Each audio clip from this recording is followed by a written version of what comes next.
그럼 가는 길에 조용한 곳에서 잠시 쉬었다 갈까요? 운전하느라 피곤하기도 하고 사람들 시선을 신경 쓸 필요도 없고요. 군대를 다녀와 복학을 했을 때의 일이다. 당시 난 학교에서 먼 시골에서 진학하여 학교에서 친하게 사귄 친구네 집에 종종 놀러 가곤 했다. 친구 집에 가서 밥도 얻어먹고 같이 잠을 자기도 하고 그랬다. 나에겐 어머니가 안 계셨고 친구네는 아버지가 안 계셔서 둘 다 한부모 가정에서 자라서인지 마치 형제처럼 지냈었죠. 그리고 가정 형편이 어려웠던 우리 집과는 달리 그 친구는 아이파크에 살고 있었고 어머니께서는 외식업과 부동산 임대업을 하고 계셨는데 빌딩도 있고 원룸 건물도 있었습니다. 친구 어머니께서는 갈 때마다 식사나 간식도 챙겨주시고 참 살갑게 대해주셨었다. 복학 후에 그 친구는 외국으로 어학연수를 간 상태였다. 한 학기가 지나 그 친구가 잠시 한국에 들어왔고 오랜만에 만나 술을 한잔하고 친구네 집에 오랜만에 가게 되었다. 친구 어머니는 정태는 상호가 없으니까 한번 오지도 않고 서운하다 말씀하셨다. 그래서 제가 어머니 죄송해요. 친구도 없는 집에 혼자 찾아와 뵈려니 쑥스러워서요. 제가 경상도 남자라서 잘 표현 못하는 거 아시잖아요. 앞으로는 자주 찾아뵐게요. 혹시 도와드릴 일이 있으면 언제라도 말씀하세요. 그랬더니 그래. 번호는 그대로지 하셨다. 나는 그렇다고 대답하고 친구와 밤늦게까지 외국 생활과 진로, 시험 등에 관해 얘기하다 잠이 들었다. 친구는 한국에서 며칠을 보낸 후 다시 출국을 했고 나는 학교 생활과 공무원 시험 준비를 계속하게 되었다. 그러던 어느 날 전화가 왔다. 상호 어머니였다.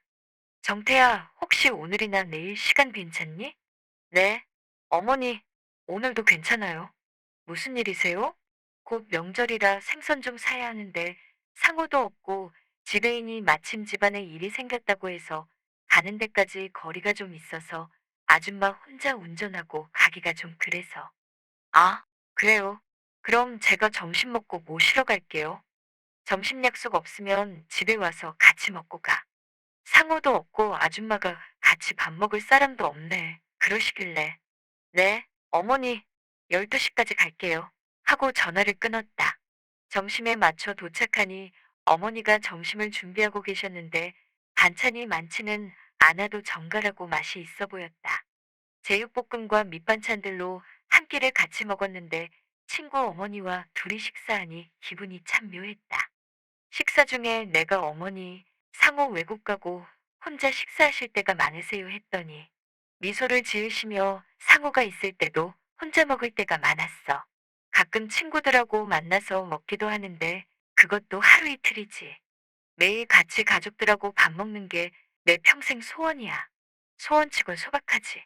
가끔 정태라도 같이 식사하면 좋은데 상호가 없으니 오라 하기도 좀 그렇네 말씀하셨다.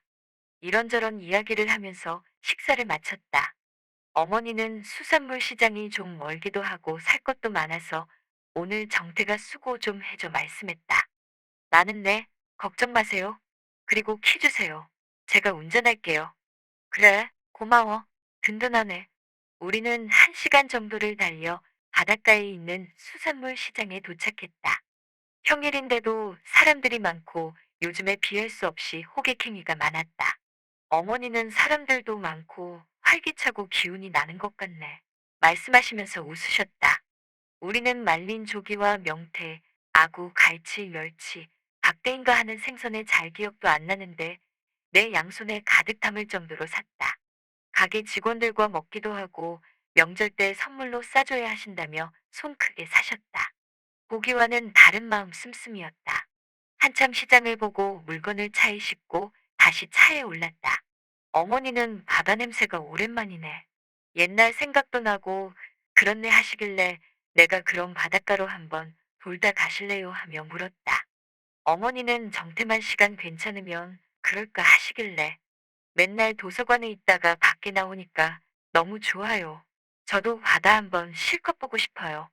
그래, 그럼 한 바퀴 돌고 돌아가자. 난 해안가 쪽으로 핸들을 돌렸다. 수산물 시장이 있는 지역이 아닌 인접 지역으로 방향을 잡고 가는데 바다가 나오려면 한참을 가야 했다. 운전하면서 친구 이야기나 학교 이야기, 군대 이야기 중 재미있을 만한 에피소드 위주로 이야기했고 친구 어머니는 가끔 웃기도 하고 그러셨다. 그러던 중 바다가 나오기 시작하고 어머니는 그 바다들을 물끄러미 쳐다보셨는데 순간 여자 같은 기분에 뭔가 내 마음도 약간 울렁거리는 느낌이 들었다. 나는 어머니 바다를 보시니 어떠세요? 물었다. 그녀는 그냥 이런저런 생각이 많이 들어. 마음은 소녀인데 세월이 벌써 이렇게 됐구나. 아쉬움도 들고 그러네. 세월은 유수 같다더니 상어 낳은 지가 엊그제 같았는데 너희들이 벌써 이렇게 컸구나. 어머니 저 앞에 커피숍이 있는데 차나 한잔 하실래요? 말했다. 아니야. 다른 사람들 시선도 있고 차에서 얘기하는 게 더 편해. 그러다 결국 사고를 쳤다. 그럼 가는 길에 조용한 곳에서 잠시 쉬었다 갈까요? 운전하느라 피곤하기도 하고 사람들 시선을 신경 쓸 필요도 없고요. 그게 무슨 말이야? 다른 사람들 시선 때문에 불편하신 것 같아서요. 조금 그렇긴 하지. 그럼 저랑 조용한 데로 가실래요? 말하고 나서 나는 이게 아닌데. 어떻게 수습해야 하나 난감한 상황이었다. 그런데 친구 어머니는 아무런 대답이 없으셨다. 짧고도 어색한 정막이 흘렀다. 싸한 분위기를 수습하기에 난 뭔가 결정을 해야 했다. 난 아무 말이 없이 바닷가가 훤히 내려다 보이는 주차장으로 차를 몰았고 그녀는 한층 더 생각이 많으신 표정이었다. 여기 조용한 곳에서 바다 실컷 보고 잠깐 쉬었다 가시죠. 하하하, 그녀는 대답 없이 한참 앉아 계시다가 그래 그럼 정태 뜻대로 한번 따라볼게라고 말씀하고 내렸다. 한참을 바다를 바라보았다. 그녀는 오늘 일은 비밀인 거 알지? 라고 말했고 난 비밀이라 더 애틋한 것 같아요. 라고 대답했다. 그리고 한 3주 정도 지났을까? 그녀에게서 전화가 와서 전화를 받았는데 청담동에서 만나서 얘기 좀 하자고 하시길래 알겠다고 말씀드리고 최대한 단정하게 하고 뵈러 나갔습니다. 처음에는 그날 일에 대해 물어보면 어떻게 대답을 해야 하지 하고 긴장하고 있었는데 그냥 술 한잔 먹고 싶어서 불렀다고 하더라고요. 나중에 알고 보니 당시 그녀는 지배인 아저씨와 5년째 사귀고 있었는데 성격차와 재혼 문제로 자주 다퉈서 둘 사이가 그리 좋지 않은 상태였는데 2주 전에 헤어졌다는 겁니다. 그날 많이 힘들어 하셨죠. 외동인 친구는 유학 중에 있었고 일적으로나 사적으로나 믿고 의지했던 남자친구는 헤어지면서 일을 그만두고 멀리 떠났기에 그녀의 상실감이 더 크셨을 거라는 걸 알고 있었어요.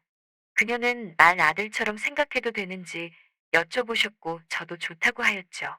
그때는 정말 진심이었어요. 그 뒤로 정말 거의 매일같이 친구, 어머니랑 카톡을 했고, 전화도 자주 하고, 일주일에 서너 번은 친구 집에 가서 점심이나 저녁을 먹고 그랬어요. 그리고 그녀는 돈 쓸 데가 없다고 하시면서 옷도 사주시고 화장품도 사주셨고, 집에 갈 때마다 용돈도 주셨는데.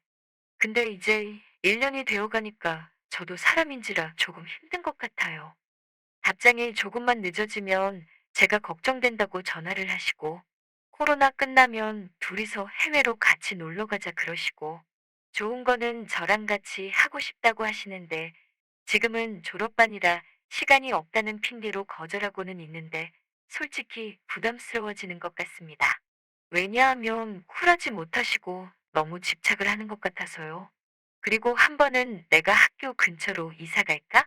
이렇게도 물어보셨었어요. 농담이신 건 알지만 저는 솔직히 놀랐었어요. 이런 생각하면 제가 못된 건 알지만 너무 진이 빠지고 지쳐요.